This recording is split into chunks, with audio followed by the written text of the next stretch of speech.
Hello नमस्कार मेरे प्यारे साथियों, आप सभी को स्वतंत्रता दिवस की बहुत बहुत बधाई और शुभकामनाएं। साथियों, 1857 की पहली गर्जना से लेकर 1947 के अंतिम विजय तक भारत के स्वतंत्रता संग्राम में अनेकों अध्याय लिखे गए, जिसमें साहस, त्याग और बलिदान है। साथियों, तमाम वीर सपूत भगत सिंह, महात्मा गांधी, डॉक्टर राजेंद्र प्रसाद, पंडित जवाहरलाल नेहरू और भारत के वो तमाम वीर सपूत जो देश के लिए बलिदान दिए, उनके चरणों में कुछ पंक्तियां प्रस्तुत करना चाहता हूं। ये बात हवाओं को बताए रखना, रोशनी होगी चिरागों को जलाए रखना। ये बात हवाओं को बताए रखना, रोशनी होगी चिरागों को जलाए रखना। लहू देकर जिस तिरंगे को हमने सींचा, उस तिरंगे को सदा दिल में बसाए रखना।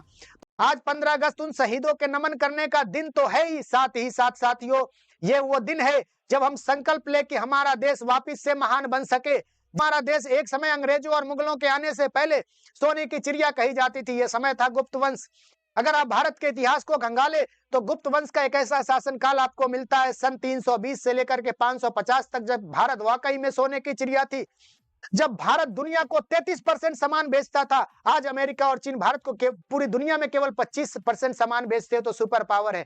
और एक समय था जब अमेरिका तो था ही नहीं, और आसपास के जितने भी देश थे उनसे सबसे ज्यादा हमारे पास एक्सपोर्ट था, और 33% सामान हम दुनिया को बेचते थे। हमारे पास तक्षशिला और नालंदा जैसे विश्वविद्यालय थे। हमारे पास सुश्रुत जैसे चिकित्सक थे जिन्होंने सर्जरी की शुरुआत की, शल्य चिकित्सा की शुरुआत की। हमारे पास धनवंतरी जैसे आयुर्वेदाचार्य थे। हमारे पास वराह मिहिर और आर्यभट्ट जैसे वैज्ञानिक थे, जो उस समय पे ज्ञान विज्ञान के क्षेत्र में हम कितने उन्नत रहे होंगे कि उन्होंने 0 दशमलव और पाई की खोज की। साथियों, अगर हमें वापस भारत को स्वर्णिम युग में ले जाना है तो हमारे युवाओं को जगना होगा। हमारे देश में 65% युवा है, 65% जो हमारे देश की शक्ति है।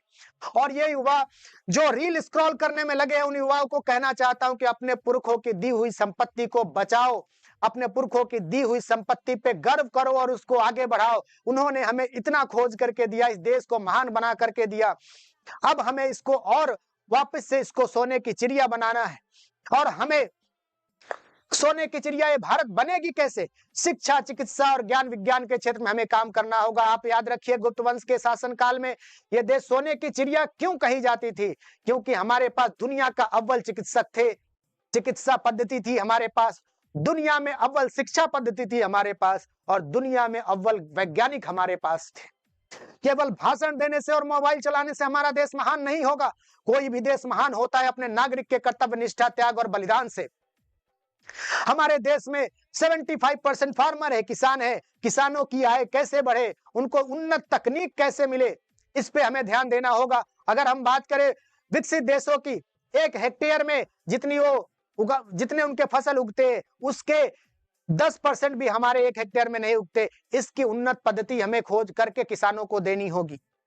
हमें शिक्षा पद्धति में सुधार लाना होगा, यूनिवर्सिटी बनाने होंगे, हमें अच्छे चिकित्सक बनाने होंगे। भारत में अगर आप रिसर्च करो तो आपको पता चलेगा हर 10,000 लोगों में 1 डॉक्टर है, और सरकारी अस्पताल के हालात आप देख लो।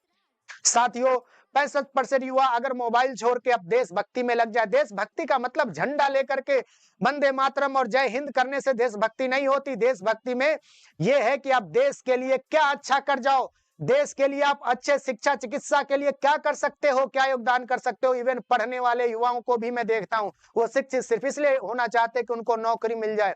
नौकरी लेना देश में सहयोग करना नहीं है, नौकरी देना देश में सहयोग करना है। आपको ऐसी व्यवस्था डेवलप करो जिसमें हजारों लोगों को आप नौकरी दे सको, यह देशभक्ति है। दोस्तों, आज 15 अगस्त है, हम लोग उन वीर शहीदों को याद कर रहे हैं। खुदीराम बोस जो 15 साल में शहीद हो गए, फांसी के फंदे को चूम लिया। महान भगत सिंह, उनकी बुक पढ़ो आप, जेल डायरी, रोंगटे खड़े हो जाएंगे। देश के बारे में क्या सोच थी उनकी। साथियों, देश के लिए अगर हमें कुछ करना है, इस तिरंगे के लिए कुछ करना है, इस महान संस्कृति को और हमारे देश के जो संस्कृति और सभ्यता रही है उसको बचाने की कोशिश करनी है। हमें इस देश के लिए हमें कलम की ताकत लगानी होगी। हमें दुनिया को दिखाना अगर है तो केवल भाषण देने से नहीं, हमें मैन्युफैक्चरिंग सेक्टर में काम करना होगा।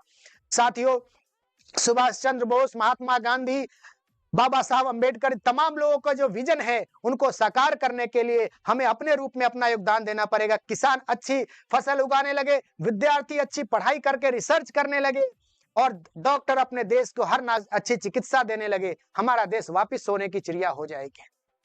साथियों, हमें एक ऐसा व्यवस्था बनाना होगा जिसमें हर कोई खुशहाल हो। हाँ, इसमें समय लगेगा। हाँ, इसमें हमें अपने परिवारों की खुशियाँ छोड़ कर के देश की खुशियाँ देखनी होगी। लेकिन हम करेंगे और हमेशा याद रखना प्यारे दोस्तों कि अगर रोशनी देनी है तो खुद को तो जलना ही पड़ता है।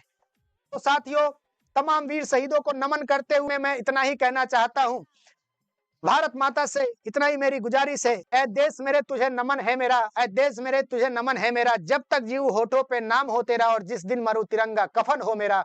यही मेरी दुआ है ऊपर वाले से कि ईश्वर हमारे देश को सलामत रखना, सभी देश में तरक्की करे, अच्छा करे।